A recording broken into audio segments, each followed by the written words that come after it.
નમસ્કાર ખેડૂત મિત્રો, વિડીયોમાં તમારું હાર્દિક સ્વાગત છે। આજે આપણે આ વિડીયોમાં આજના તાજા ઊંચા માર્કેટના બજાર ભાવ શું બોલાય એના વિશે વાત કરવાના છે। તો ખાસ વિડીયોમાં અંત સુધી બન્યા રહેજો મિત્રો।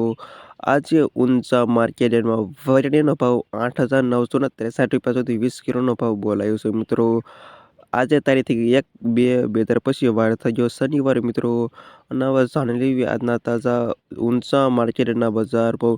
ખેડૂત મિત્રો ડેલી બજાર જાણવા માંગતા હોય તો ખાસ આવી રીતે વિડીયો લાઈક આપી અને પ્લીઝ ચેનલને સબસ્ક્રાઈબ કરવાનું અવશ્ય ન ભૂલતા। અને હવે જાણી લેવી આજના તાજા ઊંચા માર્કેટના બજાર ભાવ। જીરુનો નીચો ભાવ 3,800થી ઊંચો ભાવ 4,500 રૂપિયા સુધી। વરિયાળી 1,000થી 8,963 રૂપિયા સુધી। હિસાબ ગુલાબ 2,100 રૂપિયાથી 2,620 રૂપિયા સુધી। રાયડો 1,000થી 1,138 રૂપિયા સુધી। તલ 1,800 રૂપિયાથી 2,000 રૂપિયા સુધી। સુવા 1,100 રૂપિયાથી 1,900 રૂપિયા સુધી। અને અજમો 1,800 રૂપિયાથી 2,700 રૂપિયા સુધી। અને આ હતા ખેડૂત મિત્રો આજના તાજા ઊંચા માર્કેટના બજાર ભાવ। વિડીયોમાં અંત સુધી રહેવા તમામ ખેડૂતોનો આભાર। ખાસ વિડીયો લાઈક આપી અને પ્લીઝ ચેનલને સબસ્ક્રાઈબ કરવાનું અવશ્ય ન ભૂલતા।